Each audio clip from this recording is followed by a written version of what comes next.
नमस्कार, बहुत स्वागत है आपका। प्राइम डिबेट देख रहे हैं आप, आपके साथ मैं जेपी शर्मा। लोकसभा चुनाव की तारीख का ऐलान हो गया है, आचार संहिता लागू हो गई है, यानी रणभेरी बच गई है और सियासी सेनाएं तैयार हैं, ठीक वैसे ही जैसे मार्च अप्रैल 2014 में थी। लेकिन दोनों चुनाव में बड़ा फर्क देखा जा सकता है। पिछले चुनाव को लेकर विश्लेषकों का एक तबका यह मानता है कि भाजपा को जिसने वोट डाला उसने अपने लोकसभा उम्मीदवार को नहीं बल्कि नरेंद्र मोदी के चेहरे को वोट डाला, यानी प्रत्याशी चयन पिछली बार भाजपा के सामने इतनी बड़ी चुनौती नहीं था। लेकिन इस बार भाजपा को कैंडिडेट्स के चयन से लेकर गठबंधन के सहयोगियों तक के चयन पर सावधानी बरतते हुए देखा जा सकता है। सावधानी कांग्रेस भी बरत रही है। 2017 के आखिर तक कांग्रेस में जो निराशा घर कर गई थी, उसे पहले गुजरात और कर्नाटक के परिणामों ने संजीवनी दी और फिर बाद में मध्य प्रदेश, छत्तीसगढ़ और राजस्थान की जीत ने उस निराशा को दूर किया। राजस्थान में विधानसभा चुनाव जीतने के बाद कांग्रेस उत्साह से लबरेज थी, लेकिन एयर स्ट्राइक से फिर माहौल बदलने की बात कही जा रही है। तो पहली बात यह है कि क्या इस बार जब मतदाता वोट डाल रहा होगा तो भी वो नरेंद्र मोदी को नायक मानकर उतने ही उत्साह से वोट डाल रहा होगा? दूसरी बात, क्या विकल्प बनने का दावा करने वाला कोई भी दल इतनी विश्वसनीयता कायम कर पाया है कि मतदाता उसे सत्ता सौंपने पर गंभीरता से विचार करे? इसी तरह के दूसरे पहलुओं पर भी आज प्राइम डिबेट में चर्चा होगी। पहले कुछ बिंदु। बच गई रणभेरी, 2019 के महासमर का आगाज। देश में 7 चरणों में होगा मतदान। प्रदेश में 2 चरणों में होगी वोटिंग। 29 अप्रैल और 6 मई को होगी वोटिंग। वादे के चलेंगे तीर, दावों की ढालों से होगा बचाव। नए पुराने मुद्दों को दी जाएगी धार, आरोपों की होगी बौछार। अहम होगा लड़ाकों का चयन। दोनों तरफ चल रही है माथापच्ची। और हमारे साथ आज अमित गोयल साहब हैं भारतीय जनता पार्टी से, श्याम सुंदर शर्मा जी वरिष्ठ पत्रकार हमारे साथ हैं और डॉक्टर प्रदीप चतुर्वेदी जी हैं कांग्रेस के प्रवक्ता हमारे साथ। बहुत स्वागत है आप सभी का प्राइम डिबेट में। चतुर्वेदी साहब, आप लोगों को एक आशंका व्याप रही थी कि इस बार पता नहीं मोदी सरकार चुनाव भी करवाएगी या नहीं करवाएगी, और अगर इस बार चुनाव नहीं हुए तो हिंदुस्तान में कभी चुनाव नहीं होंगे, तानाशाह शासन होगा हिंदुस्तान का भी। कम से कम ये आशंका तो दूर हुई कल आपकी।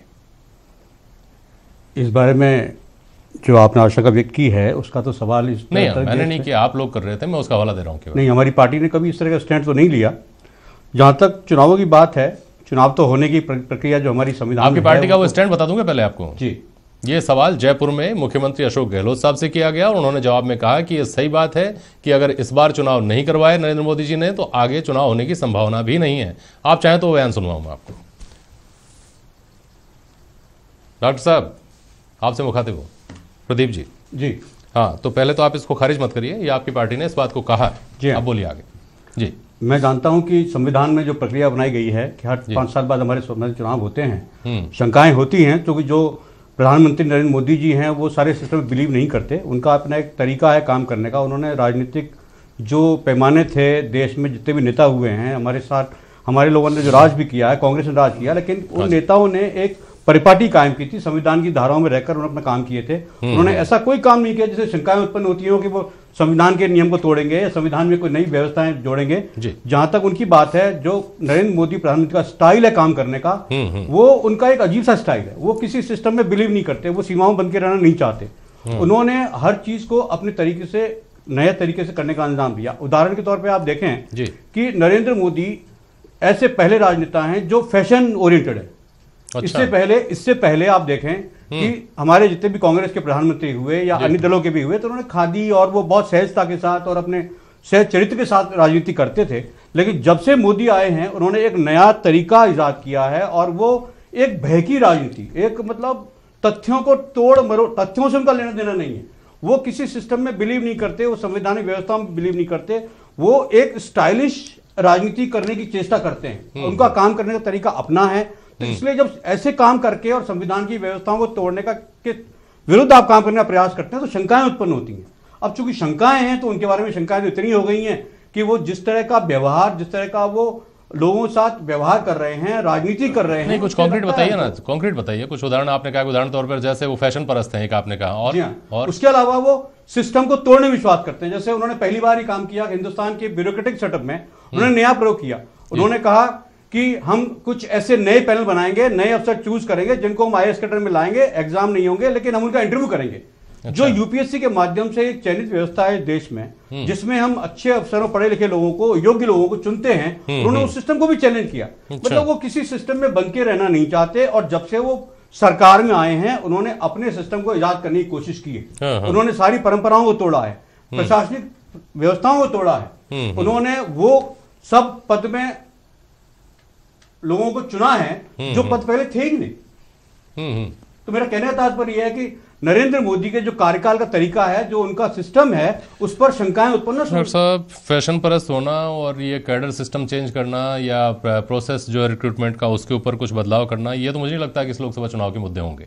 नहीं, सवाल मुद्दे का नहीं है। जैसा आपने सवाल किया कि उन्होंने कहा कि चुनाव नहीं होंगे, हमारे मुख्यमंत्री ने कहा, तो उनके देशव्यापी असर डालने वाला अगर कोई उदाहरण आपने दिया होता, जिस तरह की वो काम करा, कार्यकलाप उनकी पद्धति है, जैसे काम का उदाहरण आपने दिया होता जिससे हर व्यक्ति प्रभावित होता है, तो समझ में आती बात। मैं कह रहा हूं ना आपसे कि उनके कार्य करने की पद्धति इस तरह की है कि उनकी हर कार्य करने की पद्धति में शंका उत्पन्न होती है। वो किसी भी तरीके को संवैधानिक तरीके से करने की चेष्टा नहीं कर रहे। हाँ, और ये शंका जो है ना अमित गोयल साहब, ये लोकसभा चुनाव की तारीखों को लेकर के भी उभरी है।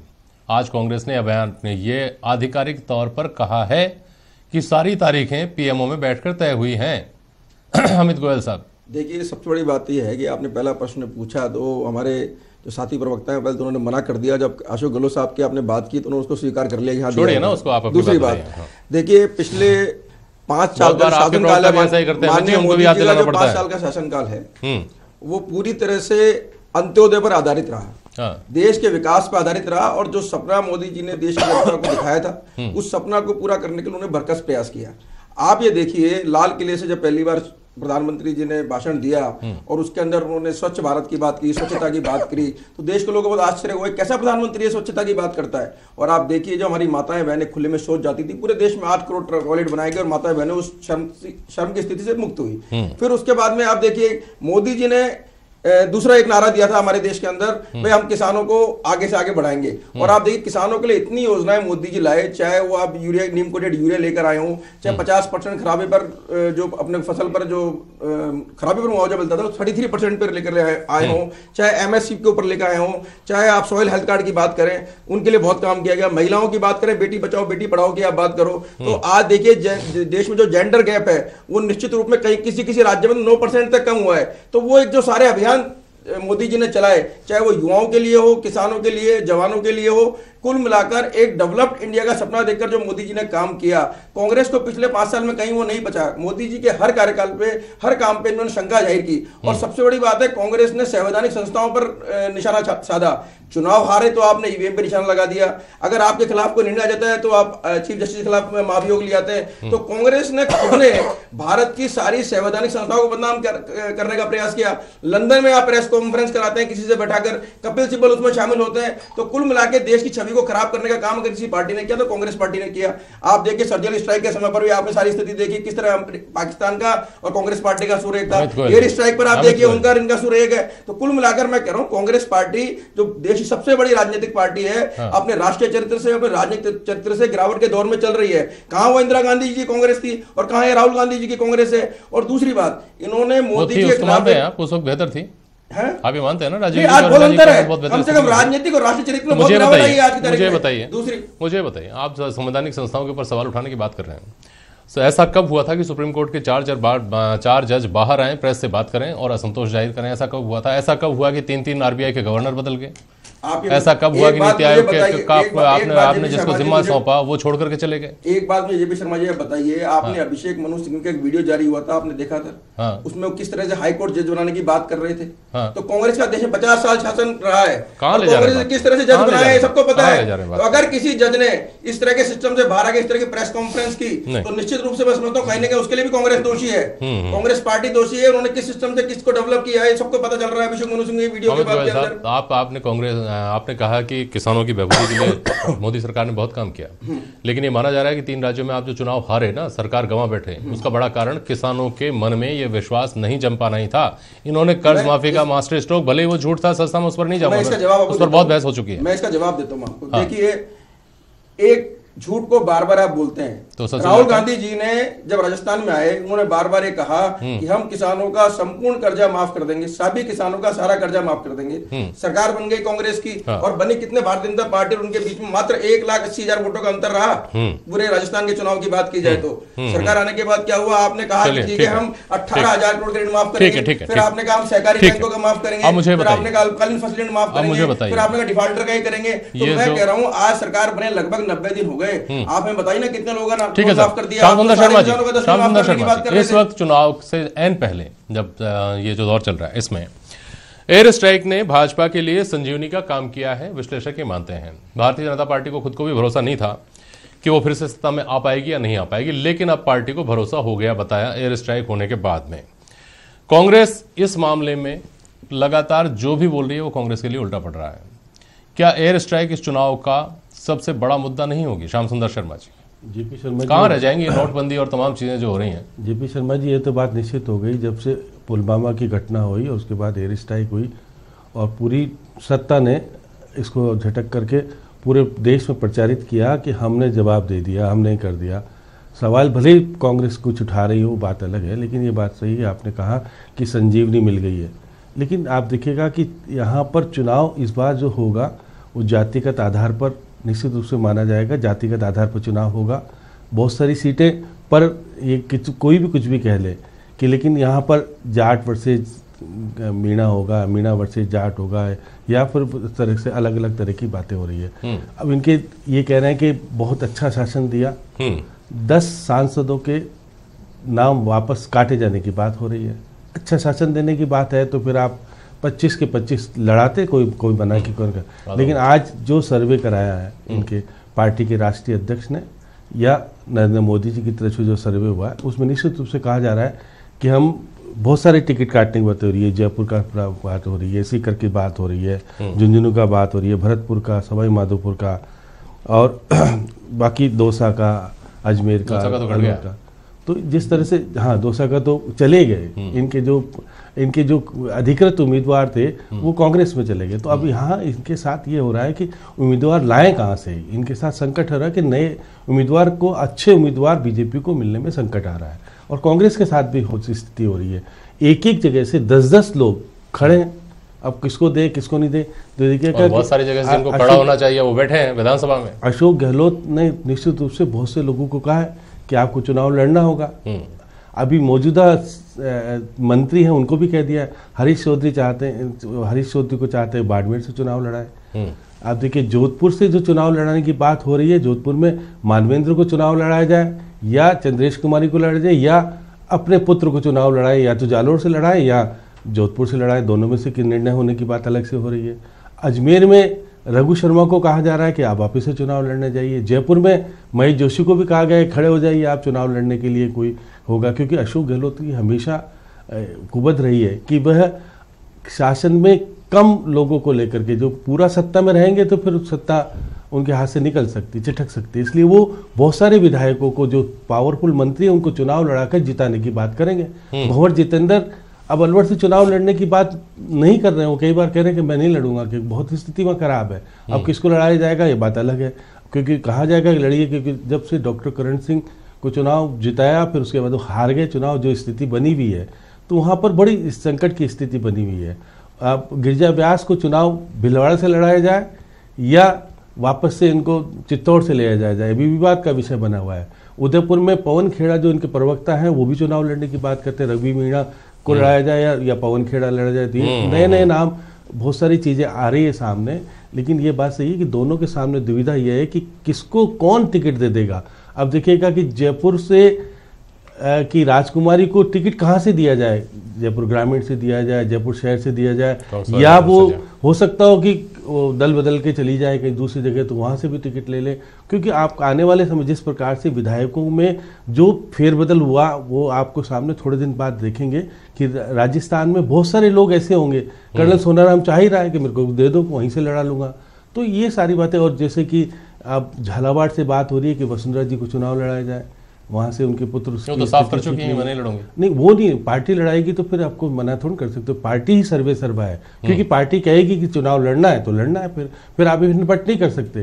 तो बहुत सारी चीजें ऐसी होगी, क्योंकि मोदी जी को वापस से प्रधानमंत्री बनाना है, ऐसी स्थिति में वो कुछ भी करेंगे तो मानना पड़ेगा, पार्टी के ऊपर कोई नहीं हो सकता। इसलिए आने वाले समय में आप देखिएगा मुस्लिम, जाट, गुजर, ब्राह्मण किस करवट जाएगा, क्योंकि पहले कांग्रेस के खेमे में चला गया तो कांग्रेस सत्ता में आने की स्थिति बन गई, इनके यहाँ ये चूक गए, बहुत सारी चीज़ों नहीं कर पाए, और उसका परिणाम रहा कि चाहे भले 5% से भी कम रहे, लेकिन जीत तो गई, कांग्रेस सत्ता में आ गई। सत्ता में आने के बाद बहुत सारी चीज़ें सत्ता के पास आ जाती है। मुख्यमंत्री जी ने 40,000 ग्राम रक्षक बना दिए, युवाओं को ले लिया, वोट दे दिया कि वोट दो, आप किसानों को दीजिए। तो बहुत सारी चीजें वो मुद्दे इनके छीन के चले गए, और वो मुद्दे वो सामने दिखाएंगे कि मैं क्या कर सकता हूँ। अमित जी बहुत देर से कुछ कहना चाह रहे हैं, बोलिए। देखिए, पहली बात श्याम जी ने प्रश्न उठाया है कि चुनाव में टिकट कटने की बात चल रही है, परफॉर्मेंस अच्छी थी तो क्यों काटने की बात चल रही है। देखिए, जिनको टिकट दिए गए थे उनसे पहले भी कोई ना कोई व्यक्ति वहां पे सांसद था, या विधायक होता, विधायक का करता है तो पहले भी कोई विधायक होता है, तो पार्टी टिकट काटती नहीं, पार्टी टिकट देती है। और परिवर्तन तो एक निरंतर चलने वाली प्रक्रिया है। जवाब दे दीजिए, पैमाना क्या होता है परिवर्तन का? देखिए, कहाँ परिवर्तन करते हैं और कहाँ नहीं करते? मेरी बात सुनिए, मैं कह रहा हूँ पार्टी हमेशा नए और युवा चरों को मौका देती है। तो बहुत बार ऐसा होता है कि पार्टी जहाँ बुजुर्ग है वो अपना टिकट कटा हुआ मान ले। नहीं, दूसरी बात, एक बात और मानिए, पार्टी में क्या चुनाव में इलेक्शन लड़ना ही एकमात्र काम है? संगठन में क्या कोई काम नहीं होता? बहुत से लोग होते हैं जो चुनावी राजनीति दूर होकर संगठन का काम करते हैं। तो मैं कह रहा हूँ सिर्फ चुनाव लड़ना ही एकमात्र राजनीतिक काम बचाया गया, संगठन का काम भी बहुत से लोग करते हैं। मुझे बताइए, तो आप इसको इसी तरह से परफॉर्मेंस तो सरकार की होती है। ये ऐसा राजनीतिक सांत्वना से भरा हुआ वाक्य है कि इसको हर दफ्तर में, हर राजनीतिक दफ्तर में दीवारों पर टांगा जाना चाहिए, ताकि आते जाते कार्यकर्ता उसको देखते रहे, देखते भी हैं, उनको ये कहा जाता है। सरकार की होती है। चलिए, मैं उससे आगे की बात करता हूँ, मैं कुछ कहना चाहता हूँ, इससे आगे की बात मैं कर रहा हूँ, छोड़ दीजिए आप कैंडिडेट्स का। मैं ये कह रहा था ना शुरू में कि क्या इस बार भी नरेंद्र मोदी के नाम पर चुनाव मतदाता वोट डालेगा, और डालेगा तो एयर स्ट्राइक का बहुत बड़ा योगदान होगा उसमें, ये मैं नहीं कह रहा, ये येदियुरप्पा जी ने कही है ये बात। और आपकी हिम्मत नहीं, आपकी पार्टी की, कि आप येदियुरप्पा के खिलाफ किसी तरह की कार्रवाई कर सकें। 16% लिंगायत वोट है और 7% का डिफरेंस उन्होंने 2013 में लाकर दिखा दिया था, तो उनके खिलाफ आप कुछ नहीं कर सकते। क्या यह सच है कि आप एयर स्ट्राइक को कैश करने की कोशिश कर रहे हैं? अगर आचार संहिता लग गई है, चुनाव आयोग की पाबंदी है, अदालत की पाबंदी है, सिस्टम की पाबंदी है, तो दबे स्वरों में ही सही, लेकिन आप उम्मीद कर रहे हैं कि एयर स्ट्राइक के नाम पर आपको वोट मिलेंगे। अमित गोयल। देखिए, मैं आपको बता दूं, देश में 26/11 हुआ था, आपको जानकारी होगा, बॉम्बे में कितने लोग मारे थे। सेना तब भी वैसी थी, सेना का शौर्य भी वैसा था, लेकिन ऐसा मजबूत इच्छा शक्ति वाला प्रधानमंत्री देश में नहीं था। उस समय हम बार बार उनको लव लेटर भेज रहे थे, बार बार अपने पत्र दे रहे थे, कार्रवाई करने की बात कर रहे थे। ये बातें तो हो गई ना। आज मैं आपको चुनाव की बात हो रही है, मैं आपको जो बताने जा रहा हूँ, मोदी जी की सरकार के आने के बाद में पूरे विश्व में भारत का परसेप्शन बदला है। भारत अब आतंकवाद सहेगा नहीं। अगर भारत को जरूरत पड़ेगी और भारत की सीमा, भारत की जनता पर हमला होगा, भारत की सीमा पर क्रॉस करके आएगा, उसको उसको ही मारेंगे और घुसकर मारना पड़ेगा, घुसकर एयर स्ट्राइक कोई मुद्दा नहीं है। या तो आप ये कह रहे हैं, या आप ये कह रहे हैं कि एयर स्ट्राइक का मुद्दा है तो हमको बताने की जरूरत नहीं है, लोग जानते हैं। देखिए, मेरी बात सुनिए, किसी भी प्रधानमंत्री के शासनकाल के अंदर कोई भी कार्य होता है तो निश्चित रूप से पूर्ववर्ती सरकारों से तुलना होती है। अब आप ये देखिए, अगर ये सर्जिकल स्ट्राइक हुआ, क्या ये एयर स्ट्राइक हुआ, तो क्या मजबूत राष्ट्रीय नेतृत्व की इच्छा शक्ति का कमाल नहीं था? सेना तो पहले ही मजबूत थी, लेकिन हमारी इच्छा शक्ति थी, इसमें कोई शक नहीं है। दूसरी बात मैं आपको, ये एक मुद्दा नहीं है, इसके अलावा आप देखिए पूरे देश के अंदर 13 नए IIM, 7 नए IIT, बहुत सारे काम है। 70 साल में 72 रैंक में आ गए। आपका विदेशी मुद्रा भंडार देखिए, मुद्रास्फीति 2 से नीचे चल रही है। प्रदीप जी, सबूत मांगने तक तो ठीक था, लेकिन अब मसूद अजहर जी बोलेंगे जब आप, तो उसको मतदाता कैसे स्वीकार करेगा सर? और वो भी राहुल गांधी बोलेंगे इस बात को, मसूद अजहर जी। सर, सवाल इस बात का नहीं है, सवाल यह है कि सेना ने जो मेरा सवाल इसी बात का है सर, सेना ने जो ऑपरेशन किया उसका जो नियमित प्रक्रिया है, ये स्ट्राइक जो होते हैं, ये सब तो हो गई, नई बात नहीं है, ये सब बात तो हो गई, नई बात नहीं है। ये तो आपने सवाल उठा दिए जिसको कुछ लोगों ने मान भी लिया होगा इस देश में। लेकिन 125 करोड़ की आबादी जिसको आप कहते हैं ना, वो 125 करोड़ की आबादी में से एक भी आदमी क्या मसूद अजहर के आगे जी लगाना पसंद करेगा, सुनना पसंद करेगा? मेरी बात महत्वपूर्ण नहीं है। महत्वपूर्ण बात ये है, महत्वपूर्ण बात ये है, चिल्लाने से नहीं होगा। देश में जो आतंकवाद फैला रहे हैं, कोई बहस का दाव नहीं निकलेगा। मेरी बात सुनिए, जो बात देश के प्रधानमंत्री की लगाते नहीं होगा, प्रयास कीजिए। अरे सुनिए, हल्ला मचाने से कुछ नहीं होगा। देश के प्रधानमंत्री के आगे सुनिए और आतंकवादी। श्याम सुंदर शर्मा जी, एक मिनट श्याम सुंदर शर्मा जी, जैसा आप करें इस पर असल में चतुर्वेदी जी बहुत सारी बहस हो चुकी है पहले से। अब नया जो इसमें टर्न आया है वो जी का है। श्याम सुंदर शर्मा जी, कांग्रेस इस मामले में क्या बहुत बड़ी रणनीतिक चूक करती हुई नहीं नजर आ रही है? एयर स्ट्राइक के बाद में समझदारी ये होती कि एयर स्ट्राइक के ऊपर सवाल नहीं उठाए जाते, बात गरीब किसान कर्ज माफी ये सब कर लिया जाता। एयर स्ट्राइक पर सवाल उठाना, सबूत मांगना और उससे भी आगे, ये सोशल मीडिया का जमाना है। और आप ही लोग कहते हैं कि बीजेपी सोशल मीडिया का दुरुपयोग करती है, कांग्रेस वाले। ये कितना बड़ा आप लोगों ने एक तरह से यूं समझिए कि हथियार दे दिया है भाजपा को। श्याम सुंदर शर्मा जी, क्या नहीं है ऐसा? देखिए जेपी शर्मा जी, आज मैं भी प्रेस कॉन्फ्रेंस सुन रहा था। जो आपका आतंकवादी है, जिसके लिए आप सब कुछ करने जा रहे हैं, वो व्यक्ति को अगर जी कहोगे आप, और वो भी कांग्रेस का राष्ट्रीय अध्यक्ष, भले ही वो फ्लो में निकल गया हो। हाँ, ये क्योंकि लेकिन सोशल मीडिया पे जो चीजें वायरल होगी उनमें कहां सफाई देते देखिएगा कि आप देखिएगा जब परिपक्वता की बात जब आती है सामने, तो ये सारी बातें जब कुछ शब्द से ही अर्थ बदल जाता है। आप जी कह रहे हो किसी को, क्यों आतंकवादी को जी कह करके? आप देश में चुनाव का माहौल आ गया है आज, और आप देश को संबोधित कर रहे थे उस वक्त। उस व्यक्ति को तो निश्चित रूप से हमारा दुश्मन है, देश का दुश्मन है, कांग्रेस का भी दुश्मन होगा। कोई थोड़ी ना कि कांग्रेस देश से अलग है। करोड़ आदमियों में से एक आदमी उसका समर्थन नहीं कर सकता खुले तौर पर। इसलिए आज का जो बयान है बचकाना कहा जा सकता है। प्रदीप जी, जिस प्रकार की स्थिति है कि आज देश के दुश्मन को यदि आप जी कहेंगे तो निश्चित रूप से आपके खिलाफ जाएगा और वो मतदाता सामने खड़ा करेगा। प्रदीप जी कुछ कह रहे हैं। प्रदीप जी बहुत संक्षेप में बोलिएगा, समय बहुत कम है। मेरा कहने का तात्पर्य यह है कि जो स्ट्राइक हुआ है, उस स्ट्राइक पर सेना का अधिकार समझ में आता है, रक्षा मंत्री का स्टेटमेंट समझ में आता है, और सेना के अध्यक्ष का बात समझ में आता है, उनकी पीआरओ बोलते हैं। लेकिन ये पहली बार देश में हो रहा है कि जब स्ट्राइक किया गया तो उसकी ब्रीफिंग खुद प्रधानमंत्री करते हैं। वो इस बात को उसका राजनीति कर रहा है। अरे इसलिए मसूद अजहर जी हो गया क्या? इसलिए मसूद अजहर जी हो गया क्या? इसलिए मसूद अजहर जी हो गया क्या? ये प्रधानमंत्री का स्तर का कोई नहीं है, ये सेना का पता है। और सेना ये बातें तो हो चुकी हैं सर, ये बातें तो हो चुकी हैं कई बार। अमित गोयल कुछ कहना चाहते हैं? 20 सेकंड अपनी बात कहिए। देश में पहली बार हुआ, उसका जो प्रेस ब्रीफिंग और डीजीएमओ ने किया था। इस बार भी जब एयर स्ट्राइक हुआ, उसका डीजीएमओ ने मुद्दा नहीं है सर, ये मुद्दा नहीं है। आपके नेता सिद्धू वो इमरान खान को धन्यवाद कहाँ ला रहे हैं अमित? ये सब बातें हो चुकी हैं, दर्शक सुन के पक चुके हैं इन बातों को। ये छोड़ दीजिए, ये छोड़ दीजिए। आप देखने वाली बात है। अरे सुनिए अमित जी, सुनिए तो अमित जी, आपका जो आक्रोश है ना उसको बस समझ सकता हूँ बहुत बेहतर तरीके से। सही अवसर भी है इस आक्रोश में छुपा हुआ। लेकिन आज इतना ही समय है सर, आज इतना ही समय है सर, आज इतना ही समय। बहुत शुक्रिया आप सभी का प्राइम डिबेट में शामिल होने के लिए। फिर करूंगा सर इस पर चर्चा। आज के लिए बस इतना ही। नमस्कार।